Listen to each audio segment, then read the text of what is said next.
Helo a chroeso eto I sianel YouTube Tabernacl Llwyn Hendi. Cawn ni ddechrau'n gwasanaeth heddiw gyda gair Duw ac ychydig o adnodau o Salm 96. Canwch i'r arglwydd gân newydd. Canwch i'r arglwydd yr holl ddeiar. Canwch i'r arglwydd bendithiwch ei enw. Cyhoeddwch ei iachawdwriaeth o ddydd I ddydd. Dywedwch am ei ogoniant ymysg y bobloedd, ac am ei ryfeddodau ymysg yr holl genhedloedd. Fe ddaw ein darlleniad ni nawr o'r Hen Testament a'r Testament Newydd. Yn gyntaf o lyfr Niwmeri, pennod 21, ac yna o Efengyl Iowan a phennod 3.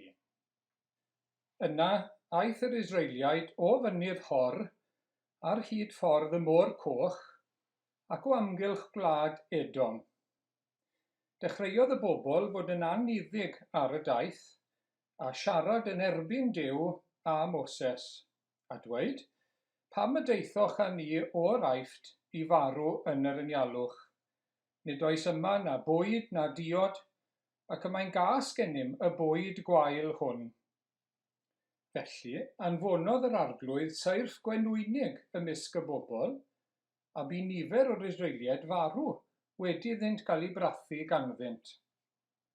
Yna, daeth y bobl at Moses a dweud, yr ydym wedi pechu, trwy siarad yn erbyn yr arglwydd ac yn erbyn di. Gweddia ar yr arglwydd yrru'r seirff ymaith oddi wrthym.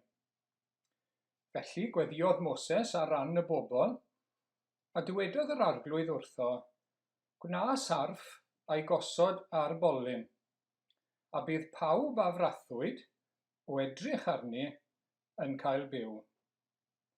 Felly gwnaeth Moses sarff bres, a'i gosod ar bolyn, a phan byddai rhywun yn cael ei frathu gan sarff, byddai'n edrych ar y sarff bres ac yn byw.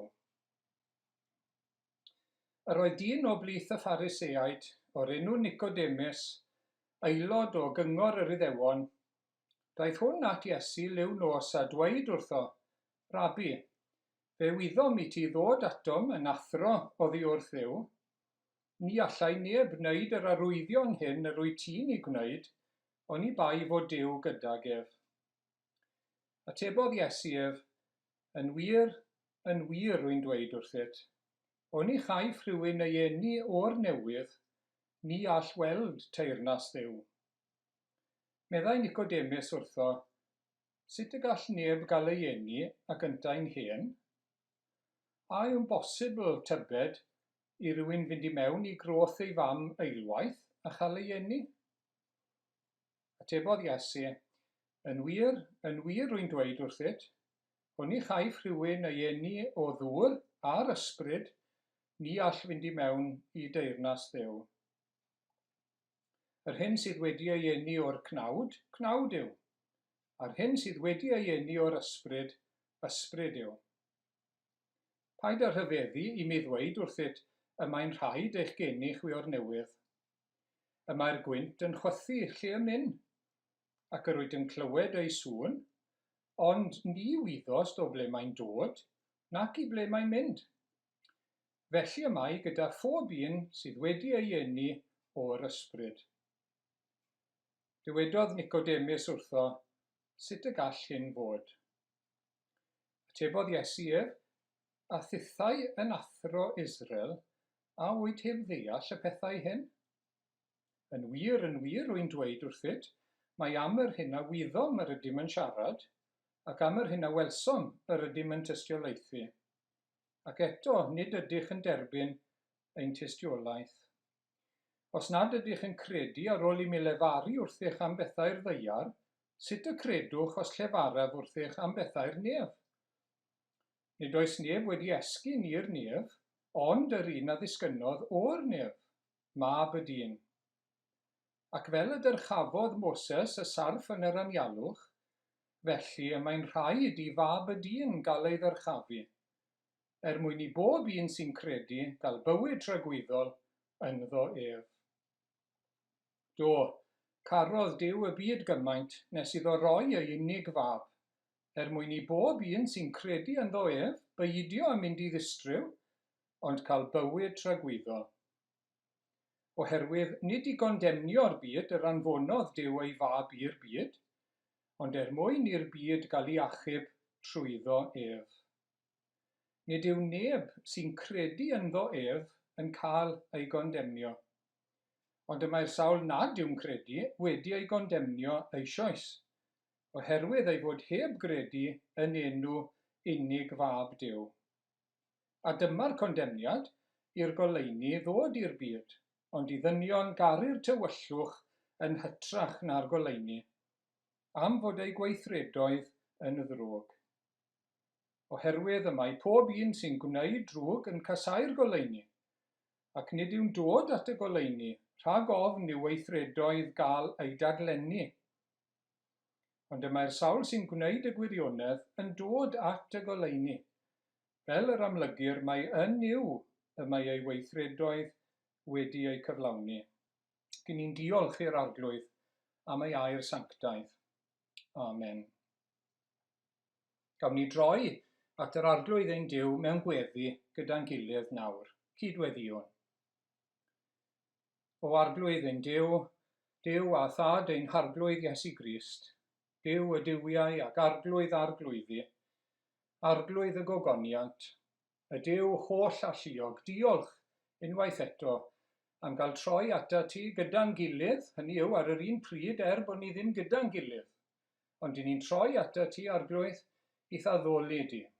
Gyn ni'n dod gyda dyfron yn enw ac yn heiddiant ac yng nghyfiawnder yr arglwydd Iesu Crist. Ac ni'n diolch bod ni'n cael dod at orsedd y nef, bod ni'n cael dod at orsedd gras nawr yn enw yr arglwydd Iesu ac yn rhinwedd ei aberth drud. Ac o arglwydd ni'n dod i addoli, ni'n dod i blygu ger dyfron a chydnabod dy fod ti yn Dduw da. Dy fod ti yn greawdwr ac yn gynhaliwr i ni, ac ni'n diolch am bob arwydd o thaioni a ffyddlondeb i ni yn yr wythnos sydd wedi mynd heibio. Ni'n diolch o arglwydd am fwyd, a diod, a dillad a chartrefi o arglwydd. Diolch am drwad y rhod, am y gwanwyn sydd yn y tir unwaith eto. Pethau hyn yn dangos dy ffyddlondeb di. Pethau hyn yn dangos dy ddaioni di, a pethau hyn yn dangos dy ras di tuag ato ni, ac ni'n diolch i ti. Ac o arglwydd i ni yn diolch dy fod ti'n Dduw trigarog a graslon. Ond o arglwydd i ni'n daddoli di hefyd fel Duw sanctaidd. Wyt ti'n bir, wyt ti'n lân ac yn sanctaidd. Sanct, sanct, sanct yw arglwydd y lluoedd. Ac o arglwydd i ni yn diolch mae un felly wyt ti hefyd. Bod pob peth sy'n perthyn i Dduw yn sanctaidd, bod y gariad di'n sanctaidd, bod y allu di yn sanctaidd, bod pob peth wyt ti'n ei wneud yn sanctaidd, fel yr wyt ti yn sanctaidd. Ac o arglwydd i ni'n diolch dy fod ti yn sanctaidd ac yn gyfiawn ac yn lân. Dy fod ti o arglwydd wedi dangos dy gariad tuag at y byd yma, y byd sydd nawr yn syrthiedig. Ni'n gorfod cyffesu eto ger dy fron, ein pechod ni fel dynoliaeth a'n gwrthryfel yn dy erbyn di. Pob un ohonom arglwydd yn syrthio yn fyr o thogoniant di. Pob un o arglwydd wedi gwyro oddi wrtho ti. Dyna'n natur ni. Pob un arglwydd, pob un yn gwybod beth yw meddwl, beth yw dweud, a beth yw gwneud yr hyn sydd yn anghywir yn dy olwg di. Yr hyn sy'n groes i dy air di.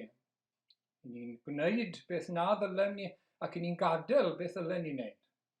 Ni'n gorfod cyffesu hynny ger dy fron. Ni'n gorfod cyffesu bod na bechod yn ein natur ni arglwydd. Bod y gwyro yma, bod y troi, bod y gwrthryfela yn ein natur ni, a bod pechodau yn dilyn. A bod ein byd ni nawr yn syrthiedig ac ni'n ymwybodol ohono fe. Ni'n ymwybodol oherwydd y drygioni sydd yn y byd, sydd ynom ni, sydd yn ein bywydau ni. Ni'n ymwybodol oherwydd yr haint, y feirws yma, a heintiau eraill a phroblemau eraill sydd yn ein byd ni. bod ni mewn byd syrthiedig, ac eto can ni sfellu y carodd Duw y byd, fel yr rhoddodd fe, a unig anedig fab. I ni'n diolch am y geiriau yna eto heddiw arglwydd, dy fod ti wedi caru'r byd, a bod ti wedi rhoi gwaredwr i ni, bod e ddim wedi dod i gondemnio, ond i achub pwy bynnag a gredo yn iddo ef. Ac i ni'n diolch am yr arglwydd Iesu unwaith eto heddiw. I ni'n diolch am yr Efengil. I ni'n diolch bod y annwyl fab, dy unig anedig fab, wedi bodloni gael ei anfon, bod e wedi dod o'i fodd i'n deiar ni, bod e wedi dod i Fethlehem fel plentyn bach, bod e wedi gwisgo cnawd, ac arglwydd bod e wedi goddau bygythiad ar ei fywyd yn gynnar iawn, bod e wedi gwrthwynebu Satan mewn brwydr, sawl gwaith ar hyd ei oes, bod e wedi goddef ei wrthod, ei fradychu, bod e wedi ei dwyllo gan ragrythwyr, bod e wedi dioddau creulondeb gan yr Rhufeiniaid, ond yn fwy na hynny i gyd, bod e wedi mynd i'r groes ac wedi goddef cosb ein pechod ni. Bod e wedi goddef dicter Duw, oedd i fod ar ein pechod ni, beth oedd e ni'n ei heiddi, ein pechodau ni yn cael ei roi arno ef, a thrwy ei gleisiau ef ein bod ni yn cael iachad. Diolch am yr atgyfodiad y trydydd dydd, diolch am y gair gorffennwyd, mae'r cwbl wedi ei wneud drosom ni, cwbl wedi ei orffen, fel bod ffordd i ni ddod at Dduw, fel bod galwad i ni ddod at Dduw trwy Iesu Grist. Diolch arglwydd, mae fe yw y ffordd, y gwirionedd a'r bywyd. Diolch bod e wedi esgyn i'r nef, a'i fod e wedi anfon yr ysbryd glân ar ddydd y Pentecost.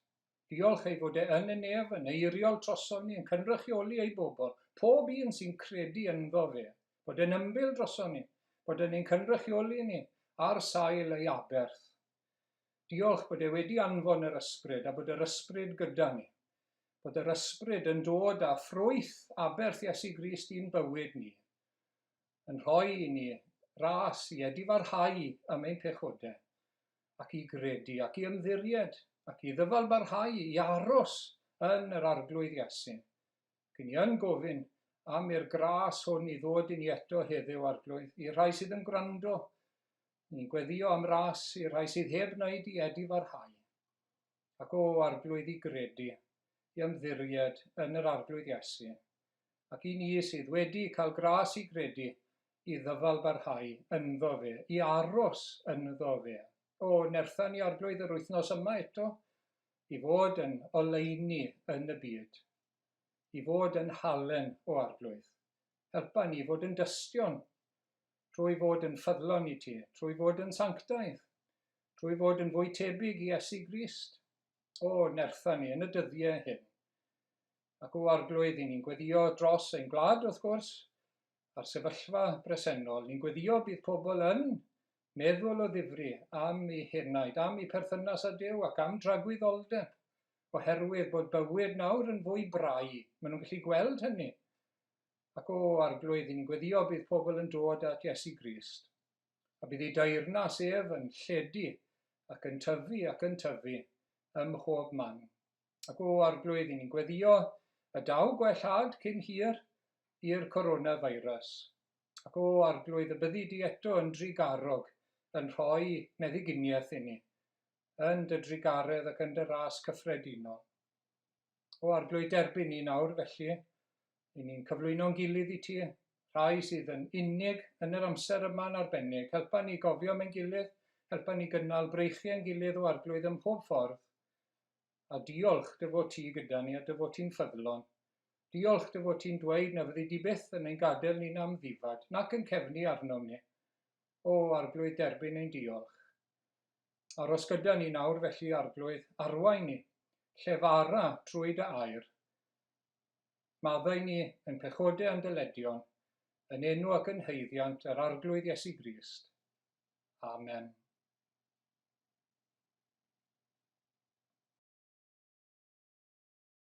Mae'n testun ni heddi yn dod o'r darlleniad gawson ni, yr ail ran o'r darlleniad, yn Efengil Iowan pennod 3, ac adnod 14 ac 15.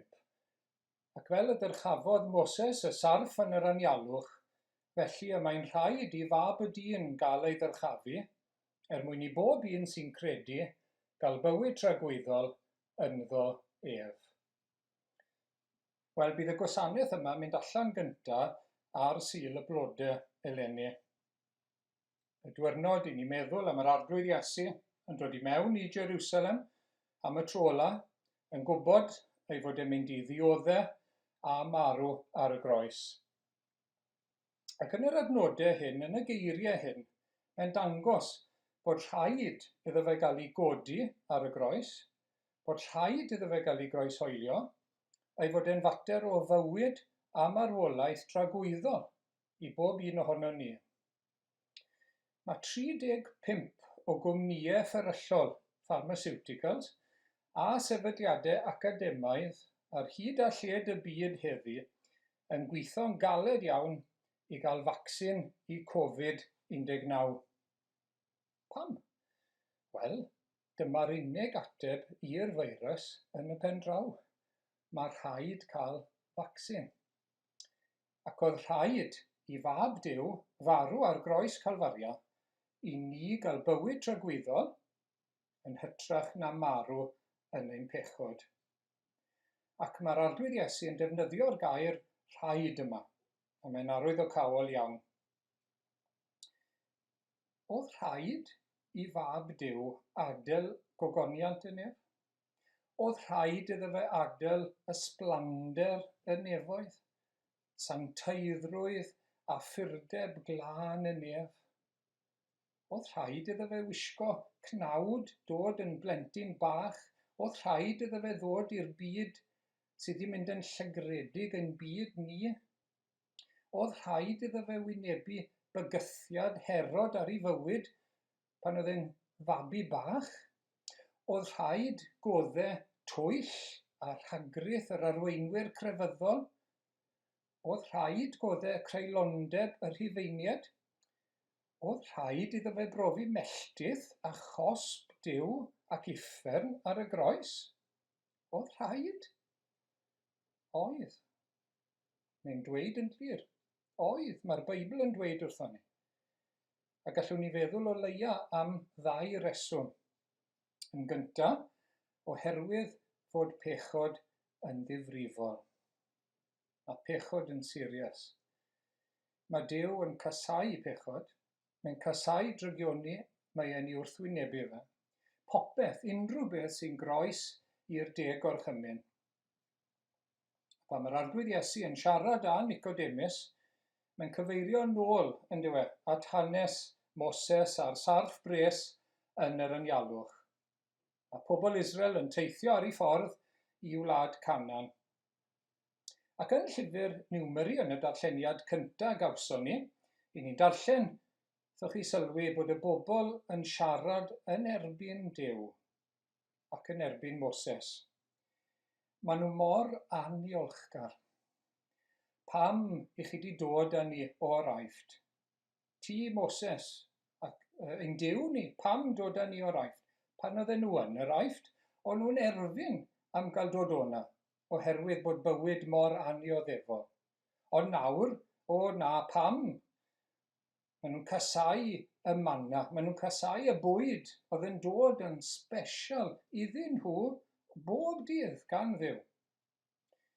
Maen nhw'n siarad yn erbyn Duw, maen nhw'n siarad yn erbyn Moses, wrth gwrs oedd yn eu harwain nhw ar ran Duw. A mae'n rhyw ddarlun bach ond os efen hyn o bechod y ddynoliaeth, o'n pechod ni. Mae yna aniolchgarwch. Ydych chi wedi sylwi pa mor aniolchgar i ni'n gallu bod i Dduw am ei roddion mewn bywyd? Cyn lleied sydd yn diolch iddo fe, o waelod calon, cyn lleied sydd yn ei addoli fe, ac yn ei garu fe. Wel, mae'r pechod yma yn o'n i gyd. I beidio ei addoli, i beidio ei garu, i beidio a diolch iddo fe fel y dylen ni. Yr un sy'n rhoi anadl, bywyd, bwyd, diod, dillad trefedd natur i ddod ar gwanwyn nawr i godi'n calon ni. Talentau, sgiliau, crefftau sy'n gwneud bywyd yn ddymunol. Ac wedyn mae cysineb yn erbyn ein gilydd wrth gwrs. Oedd y bobl yn siarad yn erbyn Moses, a mae pechod yn golygu peidio â caru ein gilydd, siarad yn erbyn ein gilydd, meddwl, geiriau, bethau ni'n dweud, ein gweithredoedd ni. A'r pechod mwyaf difrifol, wrth gwrs, yw gwrthod rhodd Duw o waredwr. Y cyfryngwr, y bont yma, rhwng Duw a dynion, ei wrthod gwrthod Iesu Crist i ddod i berthynas iawn â Duw. A chi'n gweld mae pawb sy'n aros yn ei bechod yn wynebu dinistyr a chosb dragwyddol yn uffern. Mae hyn yn ddifrifol. Mae hyn yn serious. Dyddiau hyn, mae rhai yn gofidio, wel mae sawl un yn gofidio, nad yw pobl, wel rhai pobl yn cymryd y feirws corona o ddifri, yn cymryd yn lot rhy ysgafn, yn mynd mas gyda'i gilydd, mynd i ganol cwmni, peidio aros mewn fel y dylen nhw. Falle bod rhai yn meddwl bod nhw'n anorchfygol, dyw e ddim yn mynd i effeithio nhw. Ond mae'n beryglus iawn. Mae'n beryglus iddyn nhw ac o bosib i rywun arall wrth gwrs. Wel nawr te, ga i ofyn cwestiwn fel hyn i ti sydd yn gwrando bore yma. Wyt ti'n cymryd pechod o ddifri? Wyt ti'n gweld pa mor ddifrifol yw e? Wyt ti'n chwarae gyda dy enaid angfarwol? Wyt ti'n meddwl wneith ddim byd digwydd i ti? Bod ti'n parhau yn dy fywyd heb Dduw, heb droi at Iesu Crist, heb ddelio gyda dy bechod? Wel, cafodd yr Israeliad ei brathu, ei cnoi gan y nadroedd fel darllenon ni. A mae pechod wrth gwrs yn ein cnoi ni hefyd. Mae salwch yn dod, mae haint, mae poen a marwolaeth yn rhan nawr o fywyd yn y byd. Ac mae i gyd yn ganlyniad pechod Adda ac Efa. Dyna pam mae pethau fel maen nhw arno ni. Wedyn mae gyda ni'r gwacter, yr unigrwydd o fod heb adnabod Duw, heb berthynas agos o gariad ag yn ein bywyd ni. Mae gyda ni bechodau, lle mae pobl eraill yn rhoi los i ni, yn ein brifo ni, yn pechodau ni yn gwneud niwed i rywun arall hefyd. Mae pechod yn ddifrifol. Mae pechod yn serious. Na fydden ni bob un yn ei edrych arno fe felly ac yn ei wynebu fe felly ac yn ei ystyried e felly. Mae Duw yn ei ystyried e yn ddifrifol iawn. Oedd rhaid i'r arglwydd Iesu ddod o'r nef i'r ddaear a mynd i'r groes i ddelio gydag e. Ond yn ail, oedd rhaid mynd i'r groes, oedd rhaid i fab Duw i farw drosto ni oherwydd cariad Duw. Mae'r adnod nesaf at ein testun ni yn dweud bod Duw yn caru'r byd, can i sfellu y carodd Duw y byd, fel yr rhoddodd e fe ei unig anedig fab, fel na choller pwy bynnag a gredo ynddo ef, ond cael ohono fywyd tragwyddol. Dyma sut a faint mae Duw yn ein caru ni, anfon ei unig anedig fab, mab ei fynwes, medde'r Beibl mewn lle arall, ac yn ei gynnig e nawr i bawb fel gwaredwr, fel achubwr, fel vaccin pechod.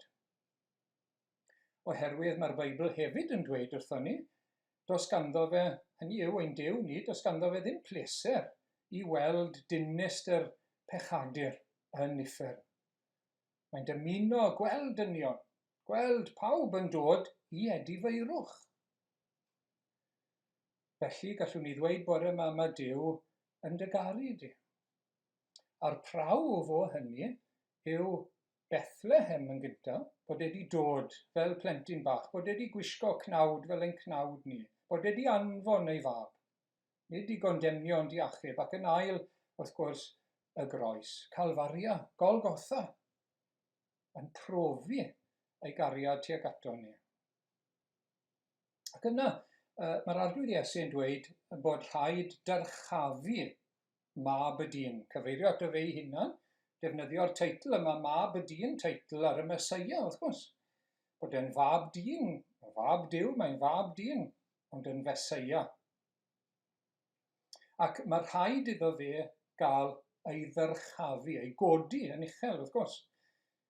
Ac mae'r arglwydd Iesu fan hyn yn dweud wrth Nicodemus beth oedd cynllun Duw i roi achubiaeth i ddynion, menywod, bechgyn a merched. A mae'n defnyddio darlun, wrth gwrs, o hanes byddai'n gyfarwydd iawn i Nicodemus oedd yn arweinydd yn Israel. Yn cyfeirio nôl at hanes y sarf neu'r neidr bres gododd Moses yn yr anialwch. Gofynodd y bobl i Moses i ofyn i'r arglwydd i gael gwared ar y seirff yn gyfan gwbl, ac i ni'n gallu deall hynny ond i ni.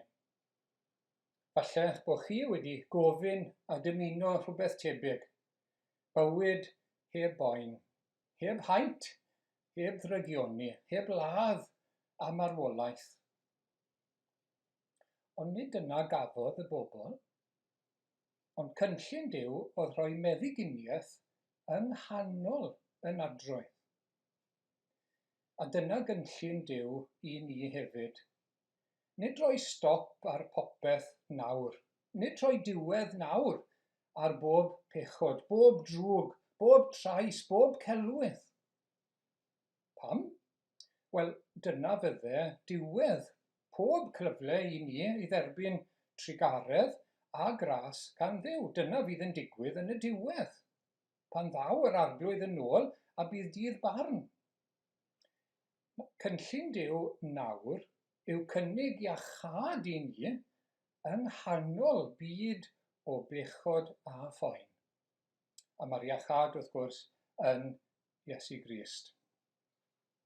Ac oedd rhaid i Moses i godi'r neidr bres yma ar bolyn hir iawn yng nghanol gwersyll yr Israeliad. A byddai pob un oedd wedi gnoi ac yn dioddau yn gallu edrych ar y neidr ac yna cael ei wella. Nawr mae Duw wedi anfon ei fab, wedi dod i'r byd, a mae Iesu Grist wedi cael ei godi, nid ar bolyn hir, ond ar groes, yng nghanol hanes y byd. Oedd y polyn, allwch chi ddychmygu, yng nghanol y gwersyll. Wel, mae hanes croeshoelio Iesu Grist yng nghanol hanes y byd. Mwyn i bob un sy'n ymwybodol o'i bechod, a'i gyflwr peryglus i gael gwellhad, maddeuant a bywyd tragweddol trwy gredu yn yr arglwydd Iesu. Ac felly mae'n cyfeirio at y sarf bres. Ac wrth gwrs mae hynny yn ddarlun ohono fe ei hunan. Nawr oedd y sarf bres yn symbol wrth gwrs yn yr anialwch o'r nadroedd yna oedd wedi cnoi ac oedd yn lladd yr Israeliad. Ac mae'r groes yn ein atgoffa fod Iesu Grist wedi marw oherwydd ein pechod ni.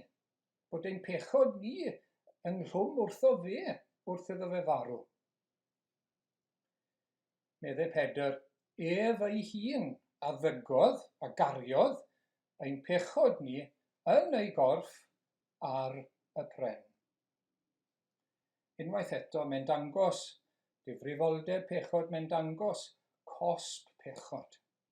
Oherwydd pechod dyn oedd rhaid i fab Duw i farw ar y groes yna. Hefyd, pan chi'n meddwl am y sarf bres, doedd dim gwenwyn yn y sarf yna. Oedd y seirff iawn, wrth gwrs, yn llawn gwenwyn, wedi cnoi a wedi gwneud drwg i bawb, ond dim y sarf bres. A doedd dim pechod yn yr arglwydd Iesu Grist. O, ni'n diolch am hynny. Oedd e fel oen di-fai, di-nam. Rhaid, wrth gwrs, oedd cael un heb bechod, i dalu am bechodau eu bobl. Dwi'n gwybod amdano chi, ond dwi hefyd yn dychmygu y sarf bres yn disgleirio pan oedd yr haul yn codi ac yn dod arno fe, bydde fe'n disgleirio. Ac mae'r arglwydd Iesu yn disgleirio pan ni'n meddwl amdano fe ar y groes. Oni Duw i barodrwydd i roi ei fywyd droso ni.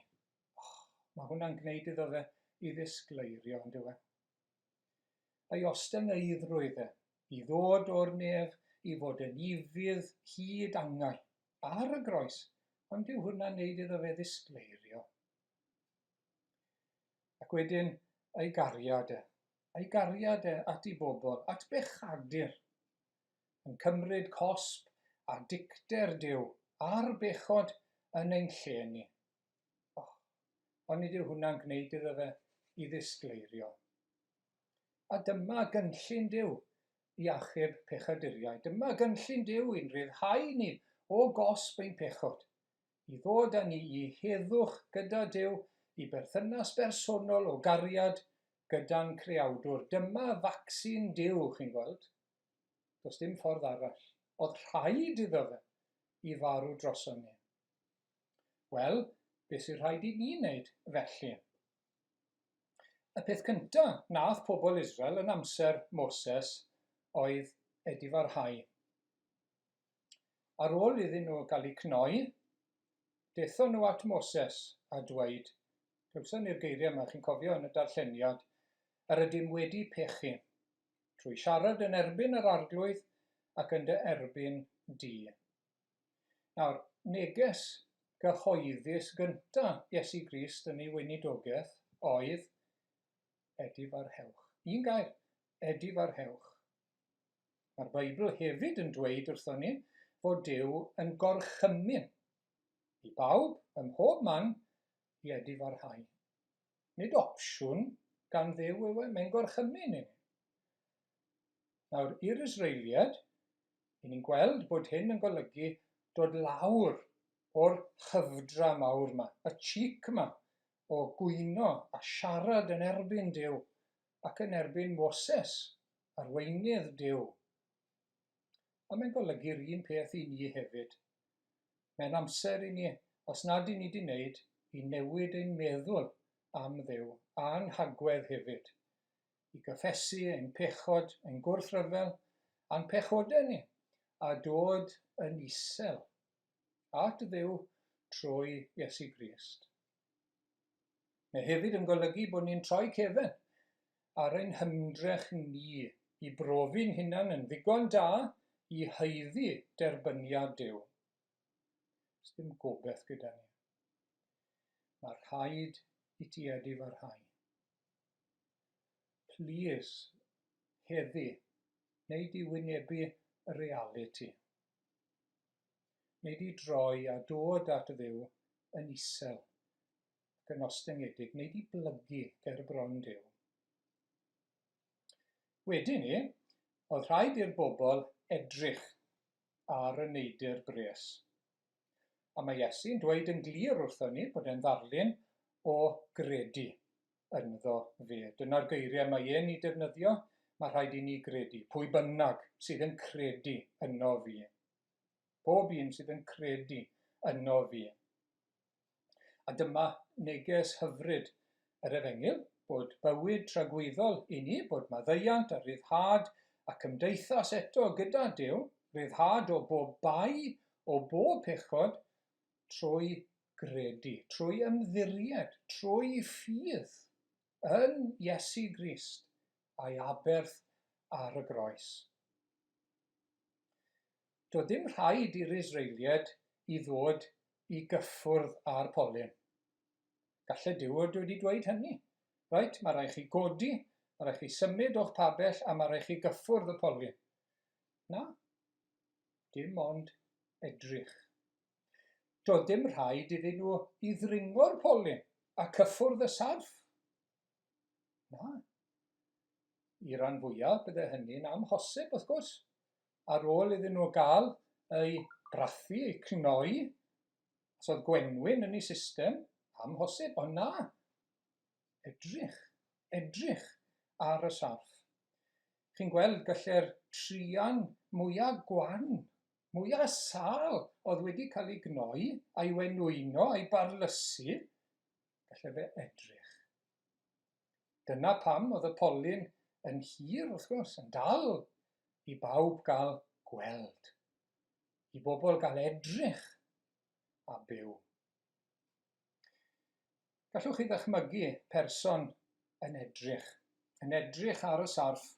Wel, bydden nhw'n edrych gyda'i llyged ac yn syllu nes bod nhw'n teimlo gwellhad. Ac mae'r un peth yn wir am yr arglwydd Iesu Grist. Edrych arno fe sydd ei angen arno ni, hynny yw edrych yn ein meddwl os liciwch chi, arno fe yn marw ar y groes ac yn dioddau drosto ni, ac ymddiried ynddo fe, trystio bod hynny yn mynd i'n gwella ni o'n pechod, yn mynd i'n rhyddhau ni, rhoi blas maddeuant a dod â ni nôl yn agos at Dduw. Mae'n golygu nid edrych ar y mywyd i, wrth gwrs. Ydy mywyd i yn ddigon da? Na, bydd e byth, ond edrych arno fe. Edrych ar ei fywyd ef. Nid edrych ar yn ymdrechion ni. Faint dwi'n wneud, p'un bod yn ymdrech crefyddol, dyngarol, beth bynnag yw e, yn ymdrech i fod yn dda. Nid edrych ar hwnna, na, ond ar ei aberth ef, aberth mab Duw ar y groes yn rhoi ei fywyd glân dros ymhechod i. Nid meddwl y gallai i neu digon i blesio Duw, ond gwrando ar beth wedodd e y gair gorffennwyd, ac edrych ar yr atgyfodiad y trydydd dydd, i weld bod aberth Iesu Grist yn ddigon, i blesio safon Duw, i wneud i fyny am bob pechod yno i, ac i dalu cosb ymhechod i yn llwyr. Llwch chi ddychmygu nawr rhywun yn edrych, ac wedyn y boen yn lleddfu, y tymheredd yn dechrau dod lawr, y nerth i symud a cherdded yn dod nôl i'w cyhyrau, i'w corff nhw. A dyna gallwn ni ddisgwyl. Dyna sy'n digwydd wrth i ni i droi at yr arglwydd Iesu ac i ymddiried ynddo fe. Rhoi ein ffydd yn llwyr ynddo fe. Mae blas maddeuant yn dod. Mae ymdeimlad o heddwch, derbyniad gan Dduw. Y profiad yma o gariad Duw yn ein calonnau ni, bod popeth yn iawn rhyntha i a Duw. Y profiad o'i adnabod e nawr fel tad, tyner, trigarog a pherffaith, fel priod annwyl sy'n ein caru ni a na fydd byth yn ein gollwng ni, fel brenin i'n harwain ni yn ddiogel. A mae'n golygu bod nerth newydd yn dod i ni, chi'n gweld, awydd am fwyd, awydd am air Duw. Newyn a syched am gael bod yn gyfiawn, am gael dysgu ewyllus Duw yn ein bywyd ni. Awydd yn dod am cwmni pobl yr arglwydd. Awydd i wneud gwaith dros Iesu Grist, dros Dduw, a'i wasanaethu fe, i ddiolch iddo fe am ei ras a'i gariad. Wel, wyt ti wedi credu eto yn yr arglwydd Iesu? Wyt ti wedi dod at yr arglwydd Iesu? Wyt ti wedi ei dderbyn e? Wyt ti'n ymddiried ynddo fe? Wyt ti wedi edrych mewn ffydd? Neu wyt ti'n ei wrthod e? Wyt ti wedi edrych ac edrych arno fe nes cael y bywyd tragwyddol? Eich atgoffa chi gyd bod yr addewid yma i bwy bynnag sydd yn credu, pob un sydd yn credu. Does neb yn rhy ifanc heddi, does neb yn rhy hen heddi. Does neb yn ormod o bechadur. Neb, dim un. Dim ots os 'y ni'n grefyddol neu dim cefndir crefyddol. Dim ots beth yw'n statws ni yn y byd. Pwy bynnag sydd yn credu, mae yna fywyd. o edrych mewn ffydd ar Iesu Crist, mwyn i bob un sy'n credu gael bywyd tragweddol ynddo fe. I ni'n diolch i'r arglwydd am ei air, i ni'n diolch i Dduw bod wedi paratoi vaccin i bechod yn yr arglwydd Iesu ac yn ei groes i ni. Cofia ddod ato fe, tro ato fe nawr, dere i ymddiried ynddo fe. Os wyt ti wedi dod i ni sydd wedi credu, aros ynddo fe. Cadw dy lyged arno fe. Gogoniant yw enw.